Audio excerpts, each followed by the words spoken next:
influencers? What are the reporters that your investors might be following? What are they writing about? What are your reporters who your clients or potential customers following? What are they writing about? How can you interject yourself into that conversation? Because you have a voice. And extra credit, and really small at the bottom, is an aspirational exercise. And it's a headline writing exercise, and we use this occasionally in workshops. And the exercise is write your headline. What do you want to see in print? And this will allow you to point at something on the wall and to clarify your message. Headlines are 7 words at most. So you have to get really narrow with it. An example would be blank redefines blank, ushering in a new era of blank. What are your blanks in those categories? How are you redefining an industry? How are you improving the world around you? Changing an experience. And as a hint to help guide news, in the evolution of that word itself, news is new. Very easy, very easy. And that's a question we'd have in editorial meetings every morning. Is it new? Is it new? And if the answer is no, we don't have a story.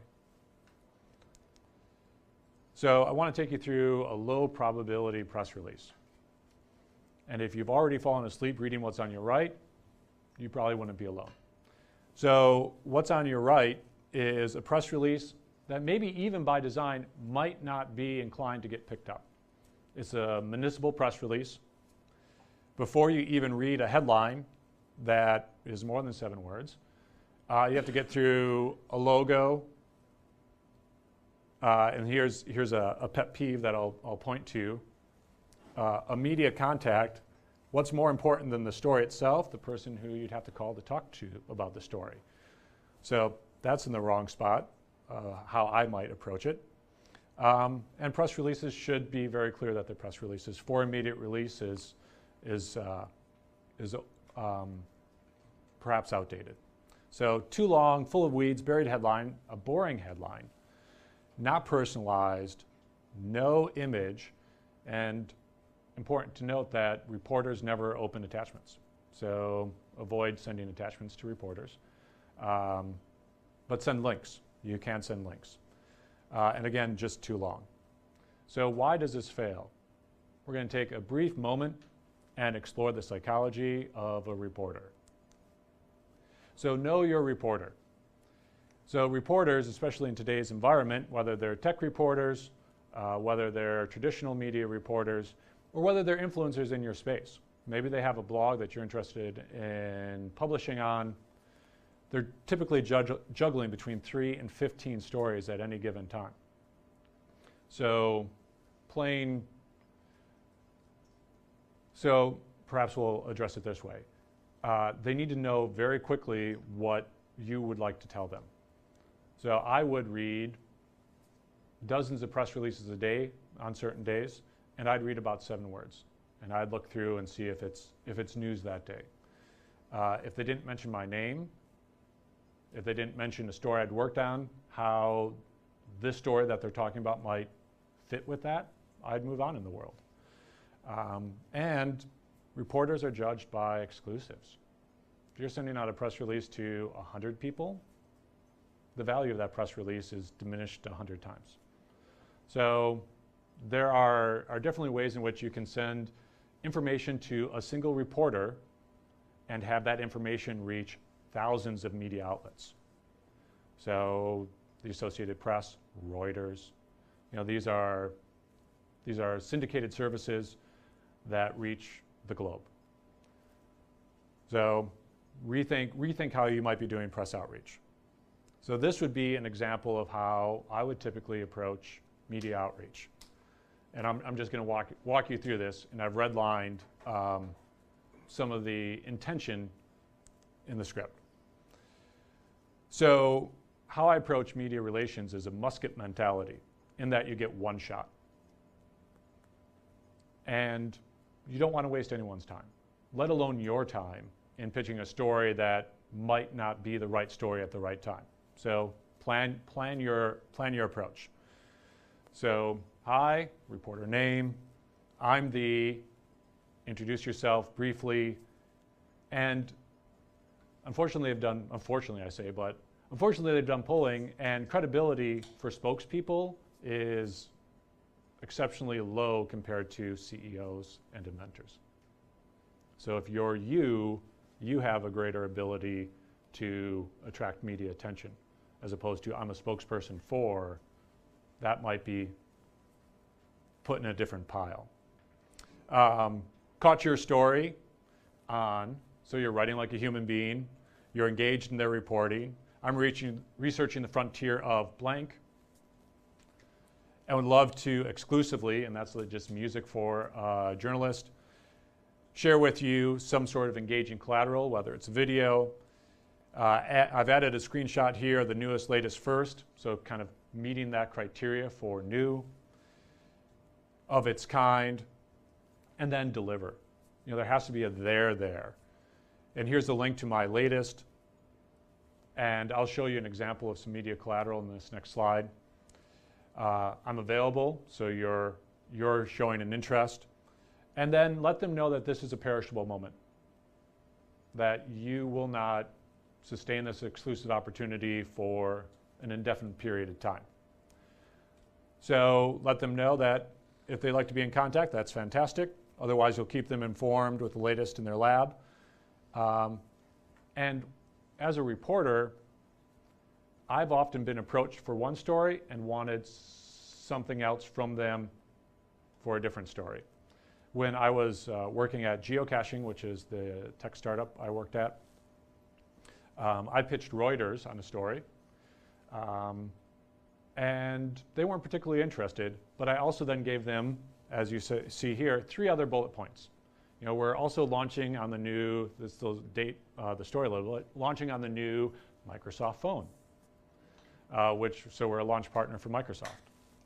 And 2 other, we have an interesting space if you ever profile spaces, and 1 or 2 other points.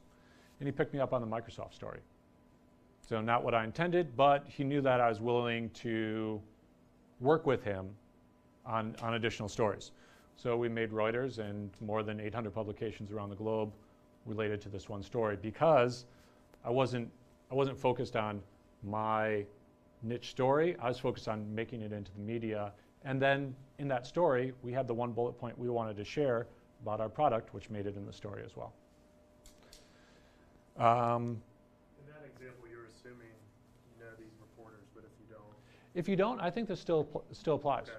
Because you're going to introduce yourself, you're going to let them know that you know them because you've seen their story, and you're also going to keep it short. Okay. So they can breeze over it, and you're 6 to 8 sentences. So they can skim that, they can see that you have links in, and then even if I bullet point sometimes, even if you bullet point, you know, 2 other things. I can take you into a wet lab, I can show you a nuclear accelerator, you know, whatever you might have in stock. So this is an example of where a link might move. So I recently did some work for a VR company up on Capitol Hill. They're playing in the gaming space as a proof of performance product. And it's just 2 pages. But then you have this concept where you're also going to drive them deeper with additional content. So 1 link gets them to this 2-pager, which gives a description of their company, short and long. It gives a little bit of background on their tech company, so they're a publisher.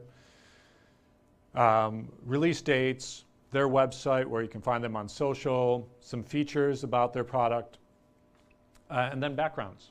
And you can see the backgrounds on the 2 key players, very short. But then you see the media collaterals, we have images, and we also have video. So that can be produced as well. So now, imagine you have more than $4. How do you proceed with PR? So I'm hoping through this perspective, it helps demystify public relations and communications a little bit. It helps allow you to see the wider picture. This is, as we saw at the first slide, can go terribly wrong. But not potentially for lack of PR, lack of governance, that the public has become aware of something that perhaps you didn't mean the public to become aware of. So this is also linear in some way, as in, here's your buffet. That actually doesn't look very appetizing. Probably should have chosen a better buffet option. But fried food buffet. So you have your buffet options, DIY, which I think is how most people begin the operation. You know, how can I engage one reporter? How can I establish rapport? And that's a great place to start because it begins that learning curve around PR. I've then seen and have advised individuals to employ an entry-level part-time individual to start building that content. You know, how can we have blog posts? How can we stand up a Facebook page, a Twitter profile, a homepage? Hourly contractor, harder and harder to find now, but important. And I think in the Seattle market, they're in abundance. There are project-based fees. So you can say, we have a product launch. I need a 3-month campaign. You know, give me a scope of work and a budget. And then get some competing bids. And what I hope people evolve into, and what larger companies tend to do, and where I was employed at geocaching, we'd often do, is you'd have in-house complemented by contract for some of the heavy hitting. So you have 3 different price points. You have independents. I'm currently an independent, which is on the lower end of the scale. And I think when you think of these 4 buckets, it's going to be scope and their range of experience will be the differentiator in price. So you have 1 or 2 or 3 people, independents. You know, your ability to exercise a larger campaign will be hampered. Then you can go up to global and be able to very smoothly pull off a global campaign, spending $100,000 or $200,000 a month. So there's quite a bit of room to play in that space. But as we've seen, if you have $4, it's a pretty good place to invest it. All right, I'd love to entertain any questions, and I'd also like to leave you, I have some contact information, so feel free to put that down. Yes? Yeah, you mentioned that it was good to target individual reporters, but there was a way to give them an exclusive to get it through Mm-hmm. Can you Yeah, I can give you an example. So I knew for the product that I worked on, the demographic I wanted to reach were military. So Stars and Stripes was my goal publication. I had a very difficult time getting into Stars and Stripes. I did have, through the story finder mentality, I did have a woman who was playing the game who discovered dog tags in the woods while geocaching. She found the soldier who lost the dog tags 10 years earlier, and he had dementia. And she was able to reunite. She was emailing me the entire time. I was telling her to take pictures. I built out a blog post around this story that I did not publish, had the entire story in a bow, and I started searching that demographic area. It was around Detroit. So I contacted a Detroit Free Press reporter who had recently written about treasure hunting a few months earlier. So it wasn't exceptionally new, so she could revisit that story. And I pitched her an exclusive because I knew that the Detroit Free Press reaches out to the AP, and the AP picks up their stories. And I also knew that if the AP picked it up, because I thought it was a pretty great story, I thought it was likely the AP would pick it up, that I could then ping the Stars and Stripes to pick up the story as well. And it ended up working. So we're able to give her a beautiful exclusive. She then put the story up, the AP picked it up, and hundreds of newspapers around the country also then picked up the story, and then I was able to ping Stars and Stripes, who were glad to take that story. So how did you know the AP would pick it up? I think there's definitely judgment there. Having been in the industry for more than a decade, you get kind of a spider sense about it. So you know there's there's a threshold that needs to be met, and some of that is new, some of that is impact. And in this case, it was sentimentality. You know, it's a very warm story. It's courageous. You know, so does it have these elements which make it approachable? And in that case, it was a no-brainer. I mean, there's no downside to that story. So I think there's that vetting process that needs to be done. There's also a case to be made for press releases. I don't want to say that press releases are not a tool in that tool chest. But I find if you're sending out more than 12 media contacts at any given time about the same story, you might need to revisit your strategy a little bit. I saw a question over here. Can you just highlight the key difference between pitching to a reporter and a typical elevator pitch as a founder? Okay. So the question was, give me the difference between an elevator pitch and a media pitch. So media pitch, I think context will be different. I think you might have an in-person, elevator pitch with a reporter. I think they're not dissimilar. I think your pitch for a media entity would be much more robust, in that you'll be able to allow them to see deeper information. They're very similar, but they'll have to be a now, or a there. Like what makes it, with media, you always want this is happening now. Why is this important? So your elevator pitch may be we're developing, and your media pitch might be tomorrow we are launching. So I think that urgency needs to be there in any media pitch, versus elevator pitch, you're going to start building some excitement. But because, and I've seen this go wrong too, because you don't want to waste a reporter's time, you don't necessarily want to build excitement with the reporter, like in 7 days, watch this website because this amazing thing is going to happen. That might not be the best approach. But tomorrow at this time, this amazing thing is going to happen. I want you to have it. Please contact me sometime today. And then in that case, as we talked about pitching reporters, move on to the next reporter. Like if they don't contact you in a couple days, move on to the next reporter. You'll want to tier your reporters, that spreadsheet that you've been creating, you'll want to have them stack ranked. Who is the most valuable reporter to you? Who is the next most valuable reporter to you? And then maybe even by different story types. So did that answer your question? Great. I saw a question over here. Matt? Yes, just kind of getting back to your analogy about exclusives. Mm-hmm.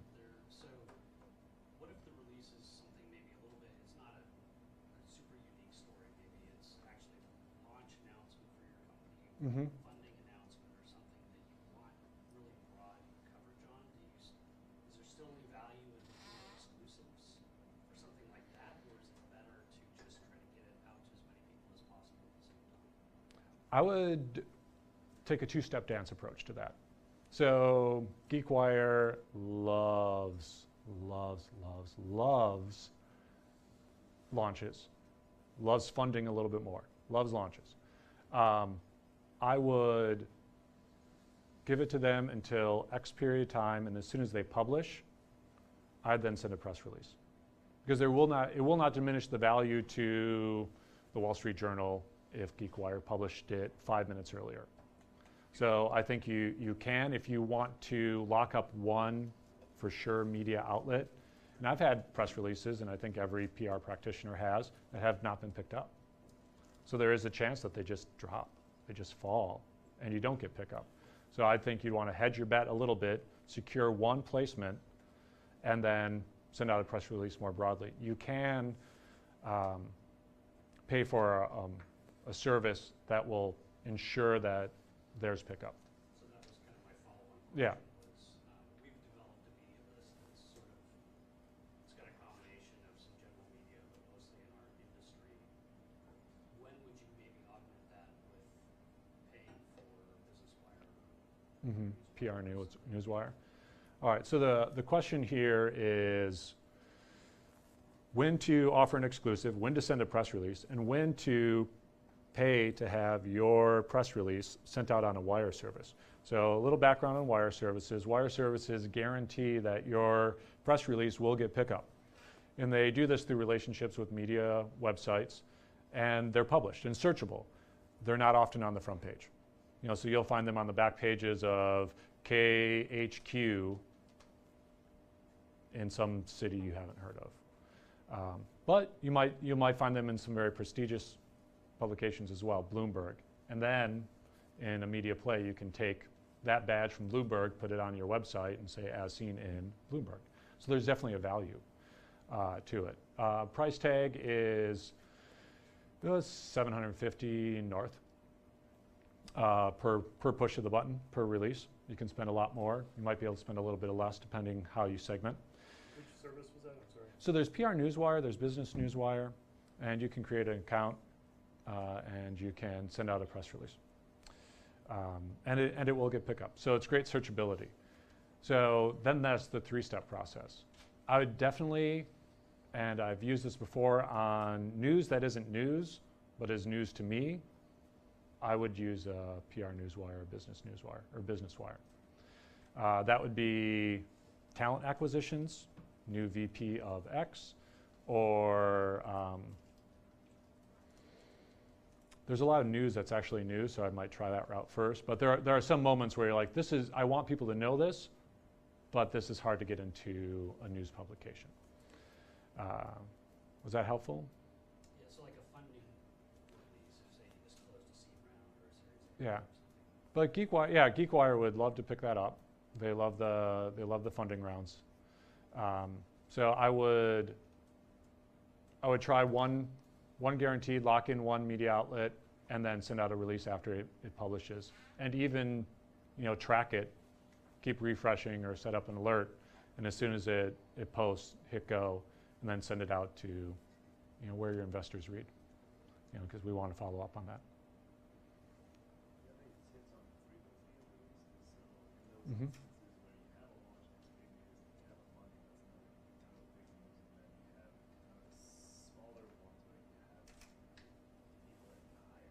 Right.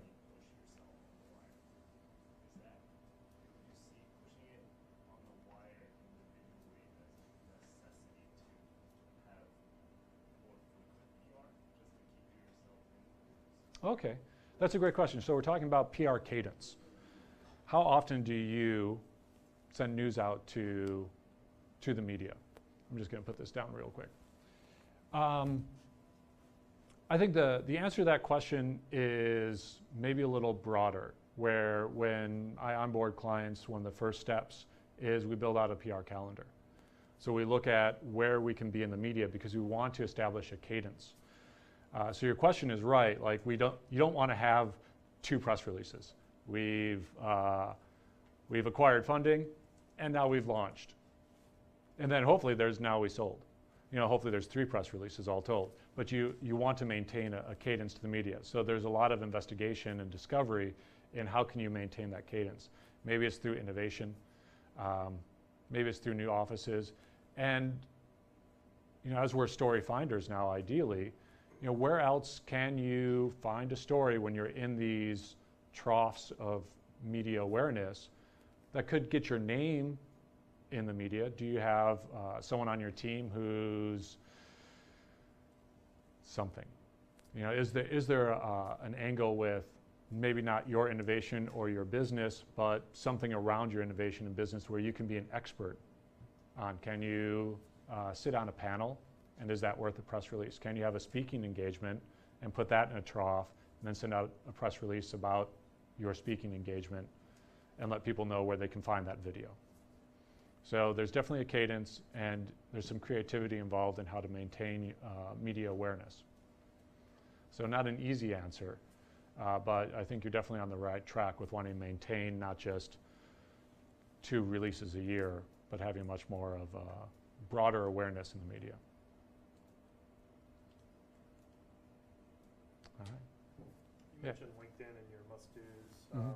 With a startup doesn't have a lot of followers on LinkedIn, so I think there's a couple approaches, either organically trying to build it through like a Hootsuite or doing a sponsored page. Mm-hmm. What were you kind of referring to in LinkedIn? Okay, so In that scenario. Yeah. People on like more like trying to tracking. attract, strategic partners, Mhm. B2B. Yeah. So the question is how to utilize LinkedIn to achieve your business goals, and where is there a threshold, and when to maybe execute some paid content, invest a little bit in LinkedIn. So I think what's most important is to, kind of approach it with Mr. Covey's approach. Like, begin with the end in mind. What is your ultimate goal with LinkedIn? If it's business partnership, it's probably worth doing some paid around that, because you're able to so strategically target that you can find the people will be making the decisions, or ideally will be making the decision. Organic growth is difficult, and it involves, back over the question here, having a calendar and a cadence to publication. So you're literally paying either way. One is with time and investment in content in your personal time. Other is, financial investment. So there's no down the middle. But what I find is useful sometimes is collateralizing both.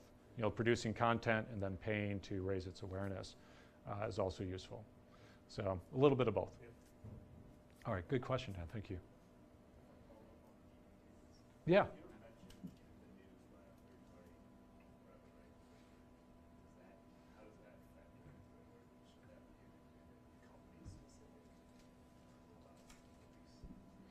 So you're mentioned in the media by a third party, but you did not orchestrate with them about that.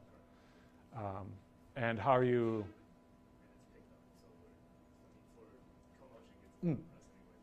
Okay.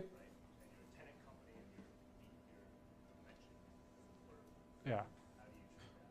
I put that in my pocket, and I make sure that I can amplify that on social. I make sure that if I have a newsletter, which is a great tool, that I put that out in my newsletter for my clients or prospective customers. And one quick story about the power of third-party mention is, if you're not familiar, geocaching is a location-based treasure hunt using a GPS. Been around 15 years, since 2001, a little more than 15 years. They doubled their incoming acquisition maybe a year and a half ago because of this thing called Pokemon Go. They did no press of their own. They were mentioned merely in media about Pokemon Go. So, very similar to geocaching. Suddenly, they're getting twice the amount of interest than they were before. And then they amplified it. Then they put that out on social. Then they send that out in press releases. Then they try to get their own media interest in this other phenomenon and play that card again. So we want to build these media collaterals like a press kit that you can use for months ideally, or years even better, when you make an initial investment. But like, the world of a single investment in a campaign is difficult financially to justify. So if you are mentioned in a third party, keep that in your pocket. And then when you receive interest, I'm not sure your product or your company, when you receive interest, even build out a boilerplate to send to people with these mentions. As seen in X, in association with CoMotion. And that helps increase your credibility. So it's a wonderful scenario to be in when you just, with no effort, end up in the media. But you want to make sure you press the gas pedal on it. All right. Thank you all. My contact information is there. If you have any questions, definitely feel free to reach out. All right. Thank you. Thank you. Is that helpful? Did that work out? Yeah, it was really Okay, good, great, great. Because I did a lot of Hi LinkedIn everyone, with, so we're gonna get started yeah. a little bit after 1. We have the Good. Entrepreneurial Good to see you. Law Clinic. Yeah, We'll Danny, be talking Eric to Schudiske. you all Yeah, if I about can ever it. be of help, let me know. yeah, I'll reach out to you. What Yeah. are Might have your some rights? What are your rights to the robot? Tons of cool stuff, so stick around. Grab some food or drinks, and we'll get started a little after 1.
the room. Good? All right, hello everyone. I think we're going to go ahead and get started on the next presentation here. Hey, I'm good. How are you? Good. So thanks for coming today, everyone. I'm Jake. This is Gwen, and today we're going to be talking about robotics and the law. With that, I'm actually going to turn it over to Gwen to begin. But yeah. Thank you for coming. Okay. So ladies and gentlemen, robots are all around us. So I actually found this great story in the Washington Post recently, in which a woman in Burke, Virginia, has been receiving $42 citations from the Miami Parking Authority since 2014 for driving done in Miami, where her daughter attends college. When she challenges them, which you should if you don't want to pay $42 every couple weeks, the price unfailingly and strangely drops down to $15. Her current theory is that she is the target of bogus tickets. The chief executive of the Miami Parking Authority has said he's not aware of any current parking scams, and he's agreed to look into the citations. And obviously, Miami, like most big cities, has no shortage of parking ticket complaints. And so it's really not clear at this juncture whether Johnson's daughter was scammed or just the target of an overzealous parking enforcement official. Where this ties into robotics is the fact that inventors are kind of realizing that there's a mechanical way to deal with this. Specifically, that they're creating mobile applications such as TIKD and websites like parkingticket.com and WinIt, which automate the process of challenging traffic citations by using computer algorithms to determine the legitimacy of any given parking ticket that you're given, only in certain areas though. So I don't think they actually have one in for Seattle, but if you live in Florida, it's great news. So they do that for you, and then they let you proceed to hire from a network of lawyers on behalf of the app's customers. So let's take TIKD for an example. Their solution is a web app for South Florida drivers, which automates the process of challenging traffic citations by essentially, as I said, hiring from a network of lawyers after calculating whether the citation is actually legitimate.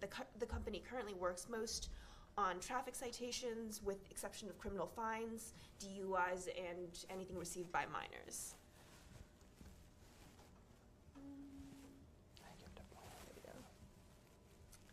So these are not unique advancements. We also have Roombas, which are autonomous vacuum cleaners. These obviously perform their cleanings by using a set of basic sensors. So the Roomba is able to change direction upon encountering obstacles, to detect dirty spots on the floor, to send steep drops to keep it from falling down a set of stairs. It uses 2 independently operating wheels that allow it to do 360 rotations, and its programming allows it to determine when those are necessary, right? So they've also been adapted to perform more creative tasks over time, and so increasingly there's just like this rise in autonomy for Roombas even, which I thought was fairly amazing, considering they're vacuum cleaners. You want to turn them on, clean something, and then turn them off. But no, they're actually developing some sense of, I guess the best word for it is discretion. So we also have Uber's self-driving cars, which I feel are self-explanatory when it comes down to it. So there's range in models and designs, and they're currently being tested in Pennsylvania, Arizona, and California. This March, the company's 43 active cars drove over 20,000 miles autonomously, according to their company documents. But fun fact, they are still very, very far from not needing a driver to take over the controls. During the week ending in March 8th, when they checked in, the 43 cars on the road only drove an average of 0.8 miles before a driver had to take over, for whatever reason. So part of that can be attributed to the fact that the cars are being continuously introduced to new places or new routes, like parts of Arizona that just don't have that much mapping, or having to navigate around objects or road marks that they just don't recognize. So the article concluded in this not at all ominous way, the systems are still learning. So as for robots, much more in the vein of what we're actually used to and what we see in sci-fi, we have the Curiosity, which was a car-sized robotic rover exploring the Gale crater on Mars as part of NASA's Mars Science Laboratory. So it was launched in 2011, and in 2012, its 2-year mission was extended indefinitely. So NASA's described the rover's goals as including investigation of the Martian climate and geology, assessment of whether the selected field site inside the Gale crater has ever offered environment conditions favorable for, Martian life, investigation of the role of water and whether it could possibly support human life. And so I think it hit peak fame in like August of 2013, marking its 1-year anniversary, because to celebrate them, NASA scientists programmed it to play a little tune. This wasn't technically actually playing anything. The rover sample analysis unit just vibrates at different frequencies to move soil samples, and somehow they got it to sing happy birthday to itself. So basically we had an artificially intelligent data collector capable of movement and limited analysis and processes and entertainment functions, singing happy birthday to itself on a planet all alone where it's destined to remain alone for another 3 years, which I just thought that was the most depressing article in the world. So moving on from sad robots. We have AlphaGo and Deep Blue, its ancestor, which are artificial intelligence programs. So Deep Blue is probably the story with which everyone's most familiar. It won its first game against a world chess champion in 1996 in game 1 out of 6 matches, and I just thought the details were amazing in that Kasparov actually won 3 out of the 6 matches, and he drew 2 of the following 5 games, defeating Deep Blue by a score of 4-2. And Deep Blue was heavily upgraded, and it played him again in 1997, and where it won game 6, and therefore won the 6-game rematch 3.5 to 3.5. And then IBM promptly retired it and refused to let it do another rematch. They were just like, we're the world champions now. We're gonna go home while we've still got the trophy. But I mean, that technically still counts as a major advancement in terms of what a robots can be programmed to do, right? So after that, people had just been moving forward and forward. And so AlphaGo, we've landed on AlphaGo, which is the latest computer program of its kind developed by Google's parent company, Alphabet Inc., in London to play the Japanese board game Go. Go is considered generally much more difficult for computers to win than other games such as chess because of its larger branching factor. Like if you're familiar with chess, each of the pieces has a set role and they can only move in certain ways, right? Like in Go, it's all of the pieces are circles. They can move in a bunch of different ways. So they're less restricted, and it's much harder to predict movement.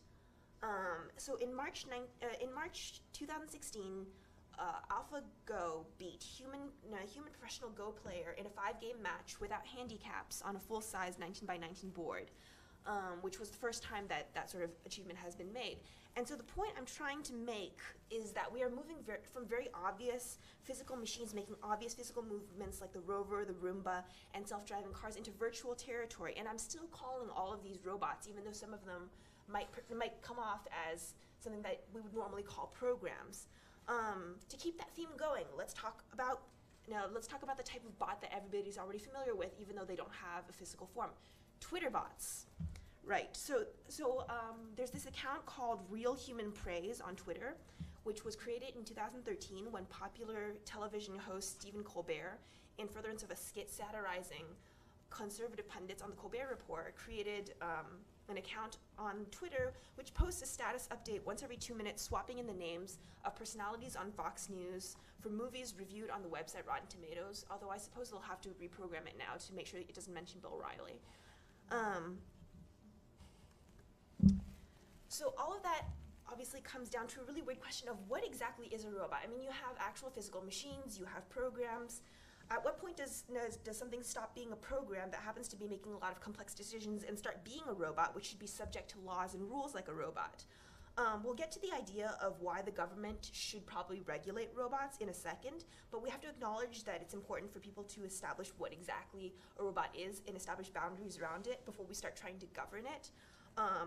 Holding that we know robots when we see them, which seems to be the general principle in this currently unregulated era, is likely to get us into trouble, especially when court judges and legal practitioners each have varying levels of technological familiarity. So I mean, just as an example, and this is slightly less related, but did you know that the U.S. Patent Office actually let Louisiana Tech University patent the process of storing files in folders? In February, they let IBM patent out-of-office emails. And last October, somebody patented the ability to change channels. As a comparison, they haven't actually so far allowed a patent for things like storing the process of scanning hard copy documents in digital storage, a case which was decided as recently as 2014. So my point is, there is likely to be a wide-ranging understanding of what technology and therefore robots entail. Getting back to the actual definition of robotics, I put up the Robotics Industries Association's definition up there. But I mean, let's consider that definition in the context of my last slide. Does a Roomba really move material or parts? I hope so, or else my room's about to get super dusty. Are Uber's driving cars going to go through variable program motions to get you to your destination? That's kind of how cars work. So ditto the Mars exploration rover, but not the Twitter account Real Human Praise, which is obviously a virtual machine only, and it also doesn't necessarily take into account the AI game players, which did not move physical pieces themselves, but like caused them to be moved, right? So then on the other side of the spectrum, Ryan Kalo, one of the foremost legal scholars in robotics, who teaches at the UW actually, he's proposed a three-pronged definition for robotics as follows, which is 1, a robot can sense its environment, 2, a robot has the capacity to process the information that it senses, and 3, a robot is organized to act directly upon its environment. And the first thing is that this is super general, right? This covers a wide range of devices. And the second thing is that neither of these definitions actually answers the questions, first of all, 1, whether a single mechanical part can be a robot, 2, whether a robot, whether you have to distinguish between hardware and software robots for the purposes of the law, and 3, whether there should ever be an upper limit on the definition of a robot. Like, if a robot is subservient, then we can assume that it's a robot. But what if a robot ever gains something like sentience or sapience? And I realize I'm delving into sci-fi territory, but we are obviously moving very, very quickly, and not just in terms of my talking. Technology is obviously moving very quickly, and it's important to think about these things in advance so that we can be prepared to propose regulations by the time the technology hits. But I should note that part of the generalized definitions are done on purpose. We just don't know. There's just so much we don't know about what robots are going to be capable of, or what the common points between them are going to be, and it's going to be really hard to regulate something like that. So far we don't know how to define robots, and we don't have an idea of how to categorize robots. This is a really informative presentation. Surprisingly, this doesn't actually mean that we're likely to have to wait decades before genuinely advanced robots come to be useful in our daily lives. Robots are already serving us in everyday functions, and I mean the kind with user interfaces, not necessarily the Roomba kind, that are programmed not to need to adapt to specific human functions as they arise. Robots have been used to answer frequently asked questions at the airport. One of my supervising attorneys actually told me this story the other week, that he had to reschedule his own flight at an airport, which he did by contacting a chatbot interface. And he didn't realize that he wasn't talking to a human being before he caught his flight.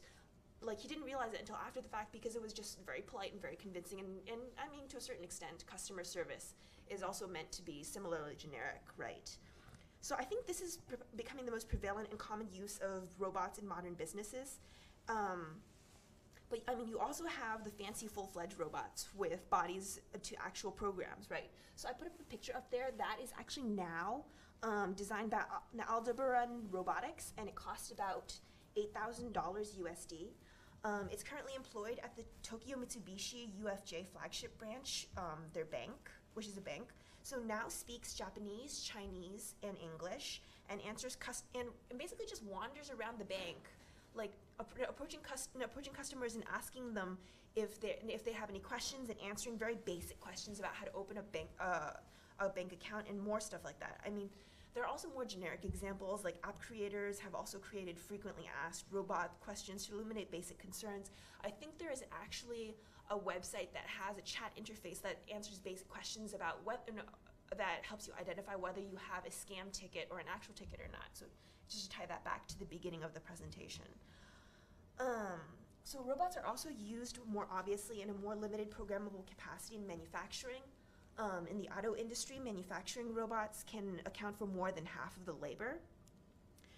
They're also in more complex processes like the waste cleanup, which requires that they recognize what to filter out, right, in the ocean, and how to strain through everything that they don't actually need to take with them. They're also used in incredibly complex processes like invasive surgeries. the Da Vinci surgical robotic system has performed minimally invasive surgery since 1997 by delivering a high-quality 3D vision to the surgeon, who then manipulates the system via console for the surgery. And I just thought this was super cool. So researchers at Johns Hopkins University have been working with a test patient to develop a robotic limb for amputees, which respond to mental control like actual limbs. So in late 2016, they revealed that their test patient can actually move individual fingers now and grasp small objects with his metal hand. It is worth noting, while I'm here, that the limb never actually actively thinks for itself in the way that you would imagine a robot thinking. In order to make a prosthetic like that work, a patient must first undergo targeted muscle reinnervation, which reassigns the nerves that controlled the arm and hand, and getting the metal limb to process and respond in complex ways to the signals that it receives from those nerves. But I mean, if you really think about it, isn't that really the case for all of the previous inventions? How limited does human instruction have to be for the machine to be counted as like a sentient robot, for example? Should we just forget about all the differences and put all machines capable of processes and response under the same laws? And if so, what laws and standards should govern, right? We'll talk a little bit about that a little more as we move on to the next slide, but I think it's useful for the time being to think of robots largely in terms of the function that they serve, just for purposes of being able to understand how to approach them and how to work with them in your businesses. So you have robots that are used in business, like the frequently asked question robots and the manufacturing robots. You have personal use robots, which will range from Roombas to substitute limbs, but which are obviously not going to be as significant to investors and business owners. And then you have robots that are specifically designed to help innovators further in their process by actually designing bits of their projects for them, which is becoming more prevalent as time goes on. Okay, and the reason I would invite you to think about robots in terms of their uses is because you're going to have very different priorities depending on what the robots are doing for you. So for example, the biggest issue with customer service, regardless of whether you're a robot or a human being, is that you're going to make the customer unhappy, whether because your service was inadequate or because interacting with your business actively caused them harm in some way. The danger there for you as a business person is that the customer is going to respond by hurting your business in turn by suing you. So let's think about that in terms of Uber's self-driving cars. I've told you that Uber's self-driving cars are currently taking trips with a person still at the helm, ready to take over every 0.8 miles in this terribly efficient way, if the automated system fails. So basically, I mean, the initial question there and the immediate question is the person at the wheel liable if a self-driving car crashes? There's no formal law on this, which means that this could very slightly favor the driver.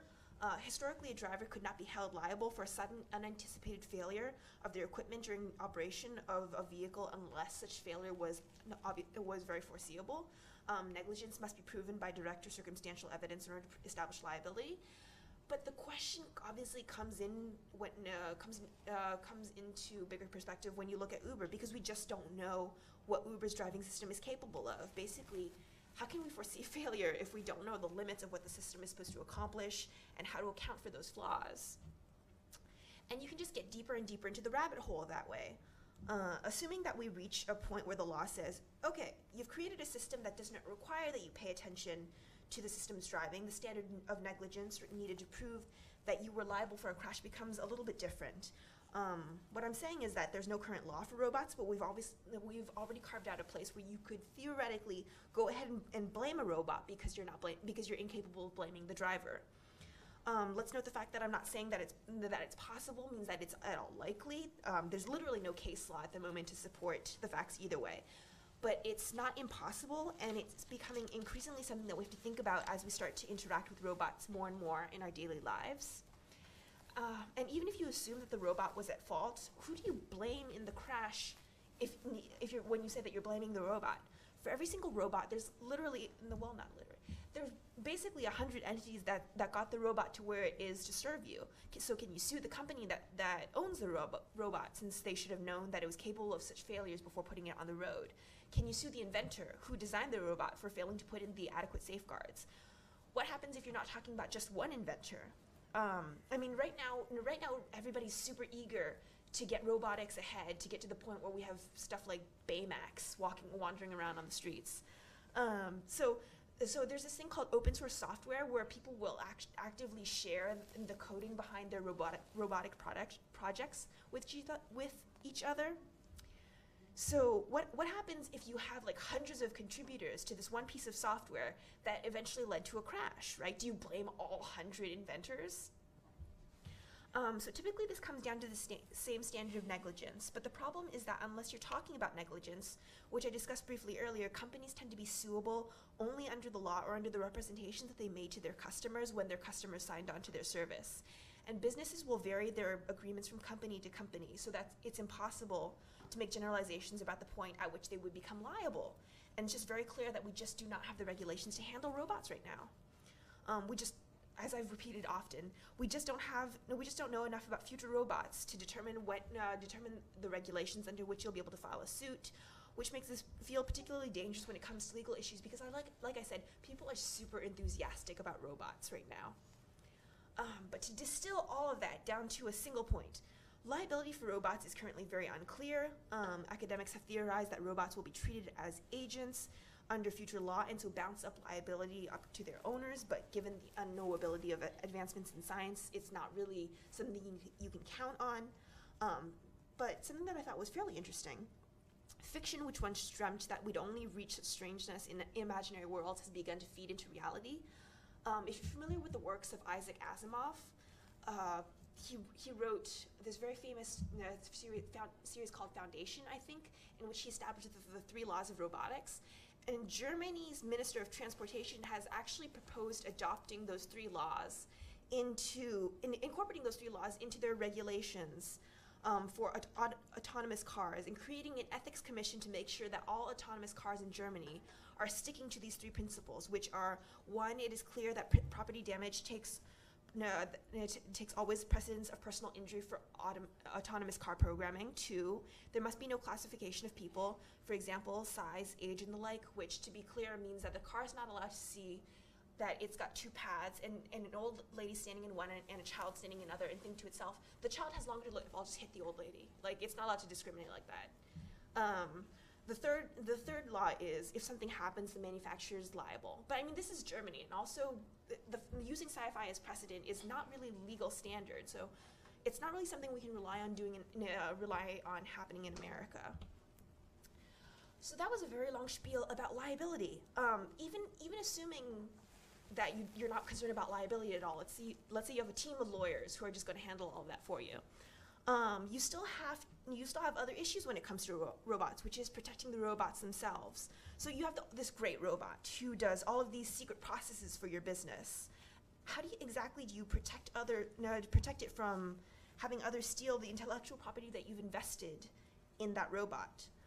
So the relevant fields of intellectual property involve copyright, trade secret, and patent law. So copyright protection applies to software coding, but it's highly unlikely to be useful here based on the precedents that we have. So basically, to boil it down very, very simply, copyright law affords some protection to software owners even in cases where the copying was not literal. So copying not the exact literal coding, but like the form or the functions. But courts tend to construe this extremely narrowly, holding things like user interfaces to be generic and non-copyrightable. So there was this great case where one spreadsheet company sued one spreadsheet software developer sued another spreadsheet software developer because of their menu. They had stuff like file, and when you opened the file menu, it gave you stuff like save as, open, and stuff like that. And they tried to sue over the way of that arrangement. And they were like, obviously, this is copyrightable only in very, very narrow circumstances.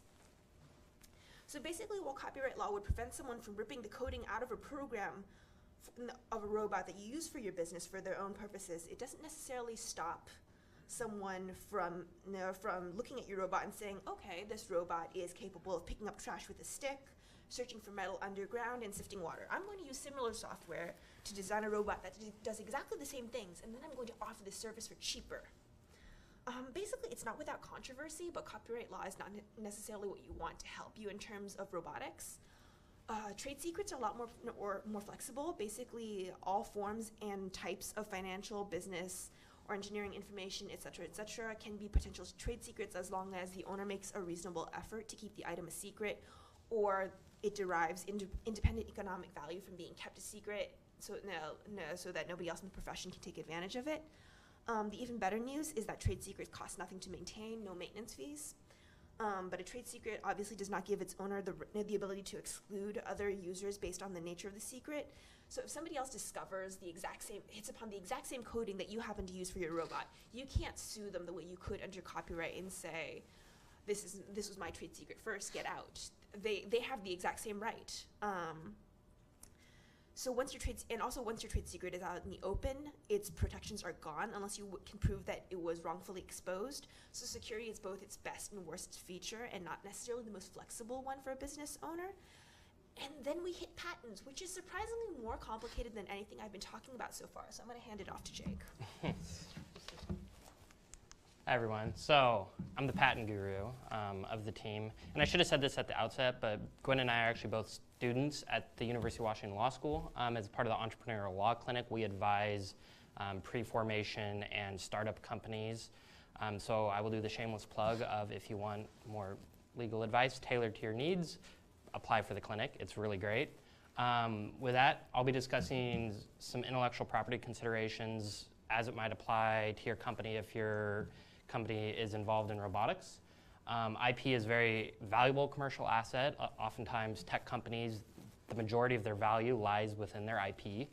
So it's important to start thinking about IP at an early stage of your company because you can lose IP rights if you don't start the process early enough. So Gwen already touched on some of the areas or types of IP that can be important for robotics. I have three highlighted here.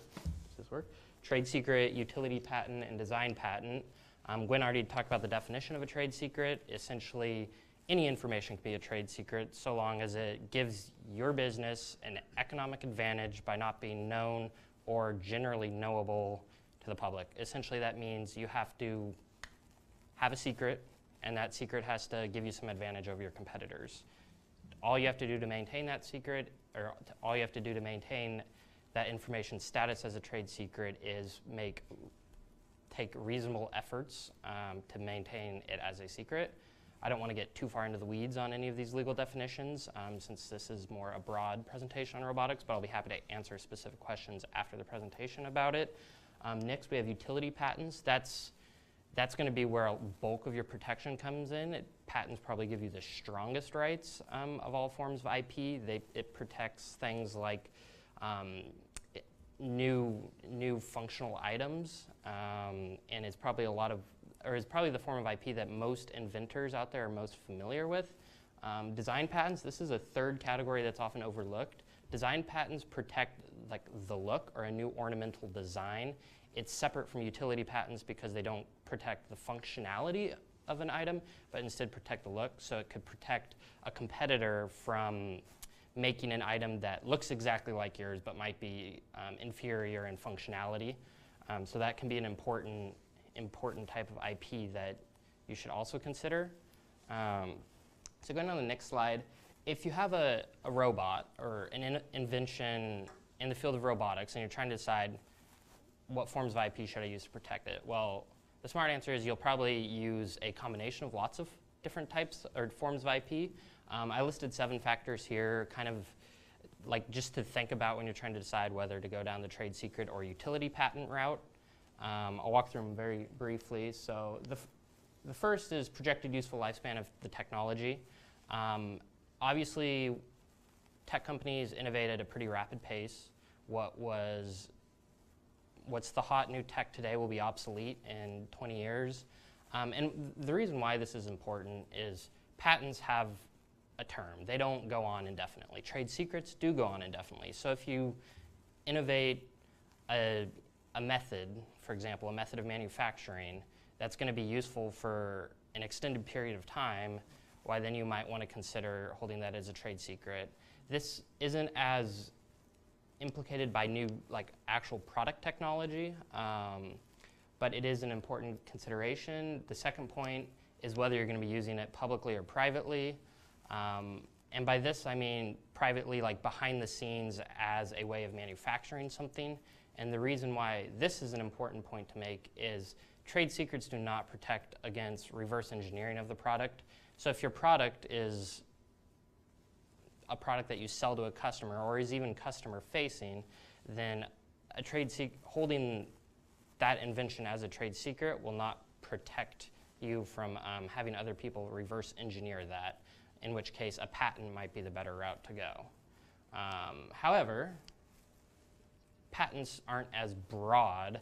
They don't protect as broad of types of information as trade secrets. There's, especially since 2014, I believe, when there's a Supreme Court case decision that came out that really limited patent coverage of software. And there's a lot of software implications in robots, obviously. So you might not be able to get patent protection on your invention, so you might have to resort back to trade secret. Fourth, novelty and non-obviousness. Those are two requirements for patents. For trade secrets, while it does have to be different or some piece of information that gives you economic advantage, the bar for novelty is it's essentially non-existent. It's a lot lower than patents, and it's easier to protect any type of information as a trade secret. Fifth, practical considerations is patents are expensive. Patents are expensive to get. Patents are expensive to maintain. It's expensive to pay attorneys to draft the patents for you, whereas trade secrets don't cost money beyond putting in good, reasonable efforts to maintain their secrecy. Another consideration, your monetization goals. If you want to license out the technology, a patent might give you more options with that, whereas if you're developing in-house, you might be able to weigh both options a little bit. And then investment needs, a lot of startups that will go to venture capitalists, they'll want to see that you have a robust intellectual property portfolio. That doesn't necessarily mean it's all patents. It doesn't necessarily mean it's all trade secrets. It just means that you have a good strategy in place. And so I guess this is it's just kind of illustrative of what type of considerations you might go through as a company when deciding what type of IP protection you might want to get. So I'll briefly go over, this is kind of just an interesting development in technology. It's robots as authors. How does the law handle creative works that are product of robots, not humans? This is more implicating copyright law, but essentially robots are increasingly creating their own original content. AP News has AI-written news articles all the time. It's becoming increasingly common. There's competitions for who can make the most creative and best fiction work through robots. Obviously, software, there's a lot of software written. So the key takeaway from this is there's not a clear-cut answer in the field of robotics law, what the copyright implications are of this, and who owns the copyright. It really turns on how courts and Congress will interpret authorship and originality. And I don't want to go into the weeds of actual copyright law and the definition of these terms, but suffice it to say that these technological advancements will force development in the law, but this development in the law will very likely be lagging behind. Go forward.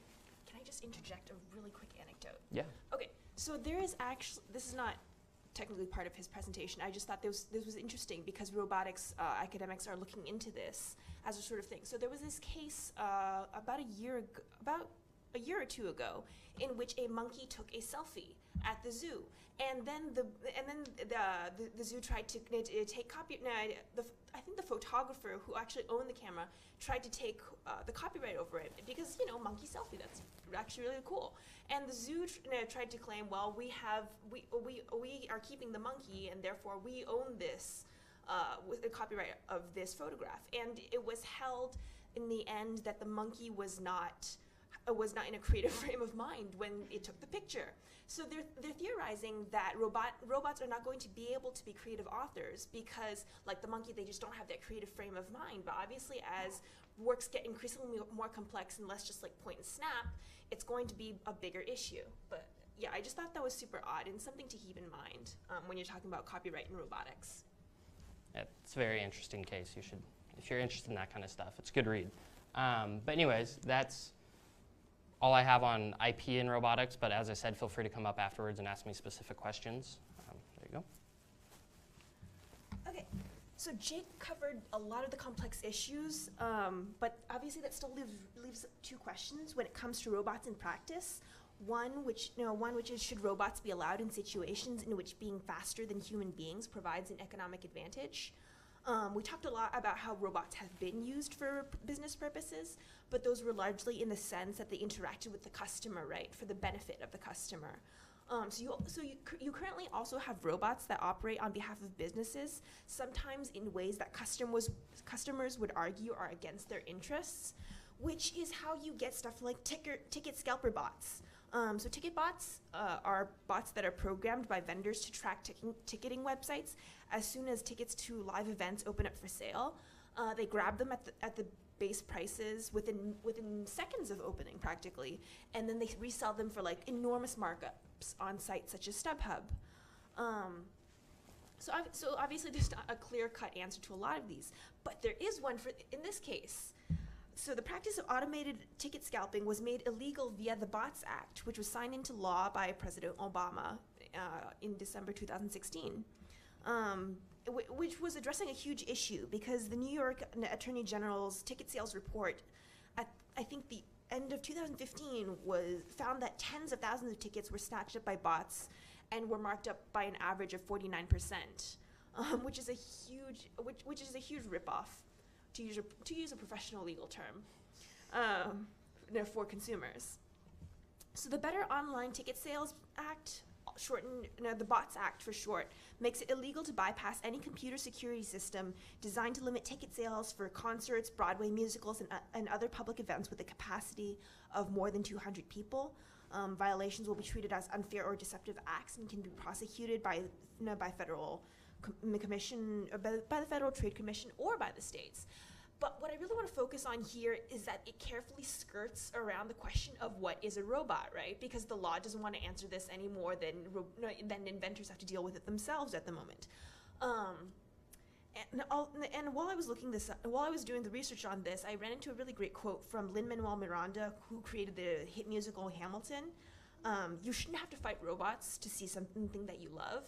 And to be honest, I would fight a robot to see Hamilton, but I mean, in general, that's a good principle. So you're talking about consumer unfairness, but you also have to talk about privacy, right? Privacy is a huge issue for customers and one that businesses are pushing back on in an effort to provide better service.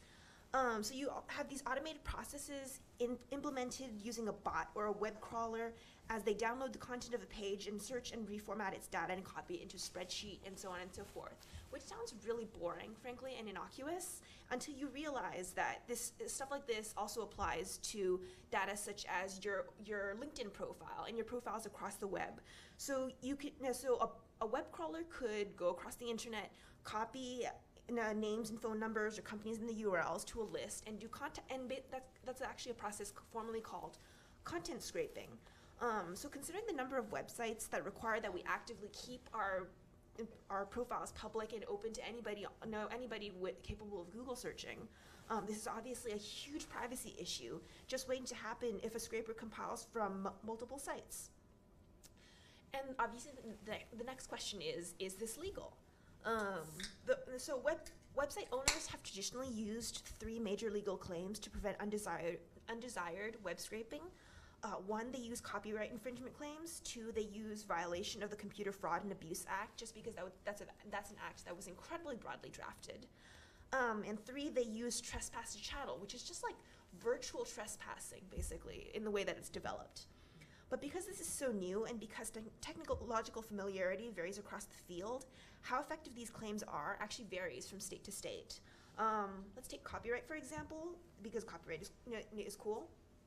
While outright duplication of original expression will in many cases be illegal, the US ruled in Feist versus rule that duplication of facts is allowable. So effectively, copyright doesn't necessarily protect you from a bot scraper that wants to copy your information across websites and compile it into this profile and sell the profile to companies, right? So it's really likely that we'll need to see a substantial evolution in current law or a new regulation entirely to govern these technologies. Which actually brings me neatly into question 2. Should robots be allowed to circumvent laws which apply to human beings? I mean, frankly, if you think about it rationally, if a human being were wandering from site to site, checking to see if you were on it, collecting all your data and putting it into a profile, that's called stalking. We do have laws against that. But it's questionable when it comes to bots, and this sort of continues across fields. Let's talk about unmanned aerial vehicles, specifically drones, because those are also exciting. And they've recently had some new regulation with regard to the territories and conditions where drones are allowed to fly under current Federal Aviation Administration regulations. So the FAA actually slackened a lot of the serious restrictions on drones, which were mostly skirting legality on the federal level. Whenever you saw them in news articles, those were kind of just not necessarily on the level. But the main takeaways from the current regulations are, 1, drones have to remain within visual line of sight of the pilot. No first-person view cameras. Pilots must be over 16 years old. Operation is only allowed during daylight hours or twilight with appropriate lighting. Maximum ground speed of 100 miles per hour and maximum altitude of 400 feet. Pilots must hold a remote pilot airman certificate issued by the FAA.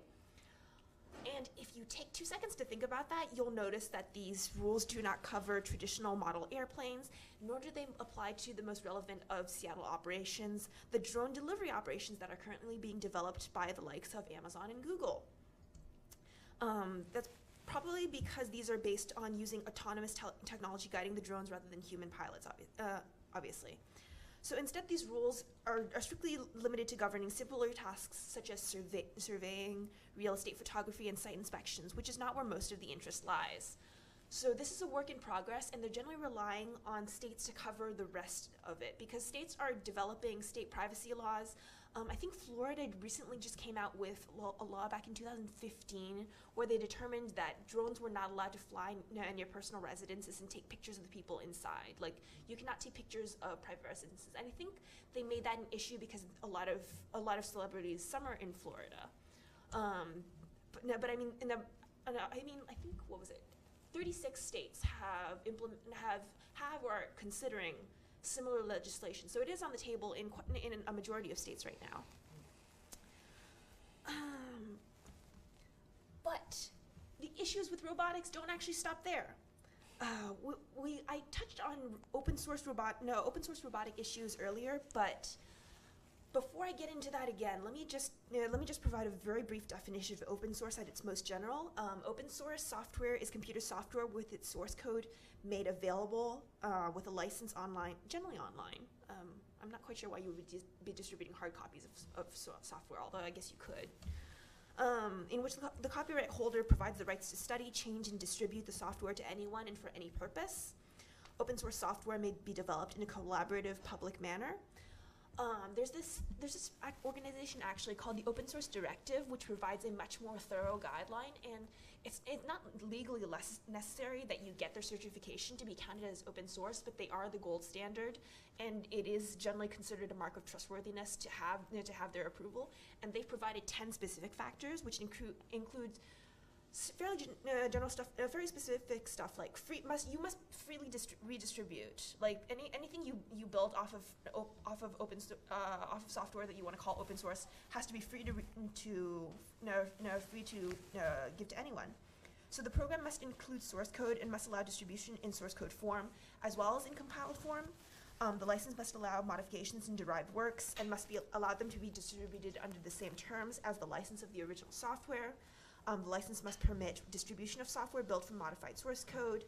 The license must allow derivative works to carry a different name. You can't just claim that everything related to your product is also your product. The license must not discriminate against any person or group of persons. The license must not restrict anyone from making use of the program in a specific field. The rights attached to the program must apply to all to whom the program is distributed without the need for additional license attachments. The license must not be specific to a product. The license must not restrict other software by, say, insisting that all the other programs distributed on the same medium must also be open source software. And the license must be technology neutral. So, now, obviously, there are a lot of potential, based on the factors that I've listed, there are obviously a lot of potential factors in acquiring IP protection for open source projects. We've already talked a lot about patenting, and you can just imagine the issues that would arise there. So basically, while it should be possible in theory to patent with open source software, it's up in the air, especially when it comes to robotics, in large part because robotics remains largely a field without precedent. And because open source is a type of license, licenses obviously vary. You can't really, you can't really generalize based on licenses that are written by individuals. So some open source licenses may allow patents based on the material, while others will require that the developments be shared downstream, right? I think we're getting we're close to running out of we're way over time. so So we'll wrap up real quick here. Thanks for sticking with us. Here are just some future issues we flagged in robotics law. Without going into detail on any of them, the key takeaway is that this is an undefined area of the law. There's a lot of legal uncertainty. Technology companies that are operating in the field of robotics are operating in a state of legal uncertainty. So essentially, if you take anything away from this presentation, we hope that it would be, one, to think through some of these issues, even if they don't have clear-cut answers, before jumping in head first. And two, it's always smart to consult an attorney who is well-versed in the field of robotics law. With that, we'd like to thank you very much. And if anyone has questions for us, we'll be happy to stick around and answer them. So thank you.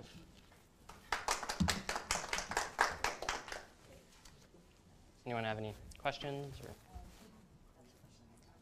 Yeah. Cool.